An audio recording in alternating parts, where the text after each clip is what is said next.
இந்த இடஒதுக்கீட்டை பயனடைந்து இருக்கிறார்கள். நாட்டுக்கோட்டை செட்டியார் 51 பிரிவு, ஆற்காடு முதலியார், ஆற்காடு வெள்ளாளர். அமல்படுத்து அமல்படுத்து உரிமையை அமல்படுத்து. இளைஞர்களின் வேலை வாய்ப்பை ஒதுக்கீடு செய், உடனடியாக ஒதுக்கீடு செய். தமிழக அரசு செய்திடு, செய்திடு. தடுக்காதே தடுக்காதே. இன்னல்களோட நாம வாழ்ந்து கொண்டிருக்கிறோம். இது கிட்டத்தட்ட 2019 நம்ம தொடர்ந்து 7 ஆண்டுகளாக இந்த கண்டன ஆர்ப்பாட்டமும் மாநில நிலையில் சென்னையில் செய்யும் போதுதான் அவர்கள் திரும்பி பார்ப்பார்கள். ஒவ்வொரு மாவட்டத்திலும் 100 பேர், 150 பேர், 200 பேர் அங்க அவங்களுக்காக ஏதாவது உதவி செய்யலாம். நாங்கள் நம்ம சங்கம் சார்பாக போகும்போது இந்த இடபிள்யூஎஸ் சலுகைனால என்னன்னே அவங்களுக்கு தெரிய மாட்டேங்குது. இப்போதான் மாநில அரசு கொடுக்கணும், அதை நம்ம கண்டிப்பாக கேட்கணும்னு கேட்டுக்கொண்டு வாய்ப்புக்கு நடுவர் விடைபெறுகிறேன். நன்றி, வணக்கம். இன்னைக்கு திருநெல்வேலியில ஒரு மாபெரும் கவன ஈர்ப்பு ஆர்ப்பாட்டம். எதுக்கு அப்படின்னு பாத்தீங்கன்னா 10% இடஒதுக்கீடு. இந்த 10% இடஒதுக்கீடு வந்து தமிழ்நாடு தவிர நம்ம பாரத தேசத்துல எல்லா மாநிலத்திலும் இருக்குது. மற்ற மாநிலத்துல 50% இடஒதுக்கீடு இருக்கும் பொழுது தமிழ்நாட்டில் மட்டும் 69% இடஒதுக்கீடு இருக்கிறதுனால 10% இடஒதுக்கீடு கொடுக்காம இருக்கிறாங்க. இதனால என்ன நடக்குது அப்படின்னு பாத்தீங்கன்னா பணக்காரனாவே இருக்கிறான், ஏழைகள் ஏழைகளாவே இருக்கிறாங்க. ஏன் இந்த முற்பட்ட சமுதாயத்துல ஏழைகளே இல்லையா? இவங்க சாப்பாடுக்கும் கல்விக்கும் போராட்டம் இல்லையா?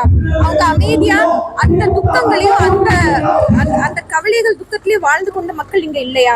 அவங்களோட வழிகளையும் இந்த திராவிட முன்னேற்ற கழகம் ஆட்சி கவனிக்கிறது இல்லையா? சோ அவங்களுக்கான குரலா தான் இன்னைக்கு நாங்க எல்லாரும் இங்க ஒன்று சேர்ந்திருக்கோம். இந்த 10% இடஒதுக்கீடு எங்களுக்கு கிடைச்சா எங்க இதுல இருக்கிற ஏழை குழந்தைகள் சாப்பாட்டுக்கும் கல்விக்கும் போராடி கொண்டும் இருக்கிற ஏழை குடும்பங்கள் இந்த 10% இடஒதுக்கீடுல அவங்க பயன்படுறாங்க அப்படின்னா அடுத்த தலைமுறைகள் நல்லபடியா வாழ்வாங்க. ஒரு பின்பற்ற சமுதாயத்துல இருக்கிற ஒரு ஆள் வந்து பேரிஸ்டரா இருக்கிறான்னா அவனோட பையன் நல்லா படிக்கிறதுக்கு அவங்களுக்கு வந்து பொருளாதாரத்துல ஒரு நல்ல நிலைமையில இருக்கிறாங்க அவங்க. ஆனாலும் இந்த 69% அந்த இதை எடுத்துக்கிட்டு அந்த சலுகைகளை எடுத்துக்கிட்டு அவங்க படிக்கிறாங்க. ஆனா முற்பட்ட சமுதாயத்துல ஒருத்தங்க ஒரு தூய்மை பணியாளரா இருக்கிறாங்கன்னா அவங்களோட குழந்தை படிக்க வைக்கிறதுக்கு அவங்க கிட்ட என்ன சலுகை இருக்குது? அவங்களுக்கு பொருளாதாரத்துல ஒரு சப்போர்ட் கொடுக்கறதுக்கு இந்த கவர்மெண்ட் மூலியமா நமக்கு என்ன கிடைக்குது? இந்த 10% இடஒதுக்கீடு வந்து நீங்க பொருளாதார அடிப்படையில கொடுத்தீங்க அப்படின்னா இது ரொம்ப உதவியாக இருக்கும்.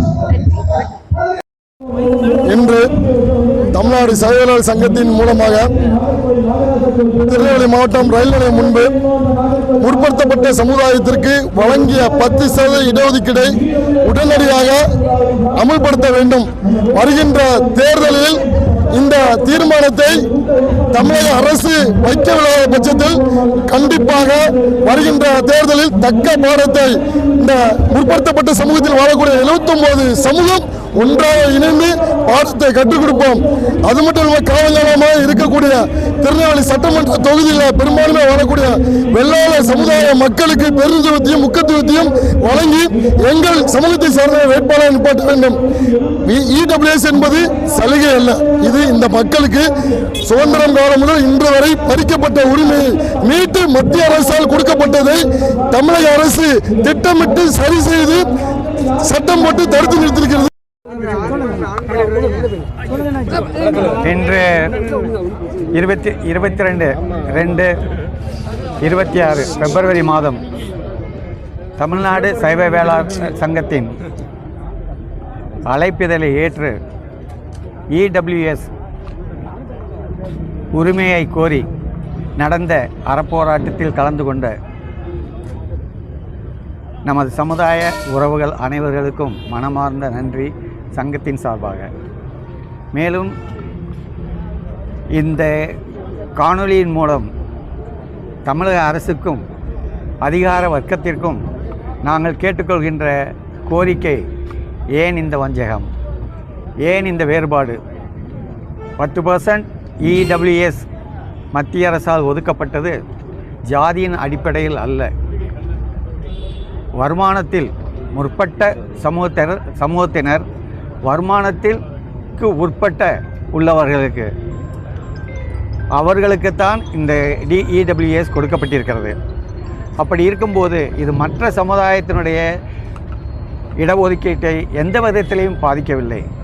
அப்படி இருந்தும் ஏன் இதை நீங்கள் நிறைவேற்றுவதில்லை? இதில் என்ன உள்நோக்கம் உங்களுக்கு இருக்கின்றது? அரசியல் எங்களுக்கு புரியவில்லை.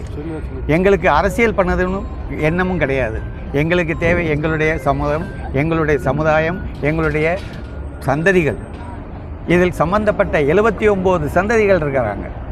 இதில் தமிழ்நாடு சைவ வேளாளர் சங்கம் பிள்ளைமார் மட்டும் இல்லை, பிராமண சங்கம் இருக்காங்க, நாயர் சமுதாயம் இருக்காங்க, நாக்கியர் சமுதாயம் இருக்காங்க, மரக்காயர் இருக்காங்க, ராவுத்தர் இருக்காங்க. இவ்வளவு இன்னும் 79 நான் லிஸ்ட்டு போட்டு போனால் நிறைய சமுதாய மக்கள் இருக்காங்க. அவங்களும் இதில் காம்படிஷனில் கலந்து கொள்ளலாம். போட்டி போடுங்க. வாழ்க்கையிலே தகுதி உள்ளவங்களுக்கு வசதிகள் கொடுங்க. தகுதி உள்ளவனை நீங்கள் ஒதுக்கி வைக்காங்க. உனக்கு தகுதி இருக்கா? தகுதியின் அடிப்படையில் உங்களுக்கு படிப்பிலையும் சரி, கல்லூரியிலையும் சரி, அரசாங்க வேலையிலும் சரி உரிமை கொடுக்க வேண்டும். அந்த உரிமையை மத்திய அரசு கொடுத்து விட்டது, மாநில அரசு கொடுக்கவில்லை. அந்த மாநில அரசுக்கு கண்டிக்க நாங்கள் மாநில அரசை கண்டித்து நாங்கள் கூட்டப்படவில்லை. மாநில அரசே கருணையுடன் இதை கவனியுங்கள். இப்போவும் லேட் ஆகலை. அரசு இப்போவும் லேட் ஆகலை. எதிர்க்கட்சியாக இருந்த போது இப்போ உள்ள அரசுகள், எதிர்க்கட்சிகள், ஆளுங்கட்சிகள், எல்லா கட்சி மெம்பர்களுக்கும் நாங்கள் கேட்டுக்கொள்கிற ஒரே வேண்டுகோள், இடபிள்யூஎஸை அமல்படுத்துங்கள். வாழ்க வளமுடன், வாழ்க வஉசியின் புகழ். வணக்கம்.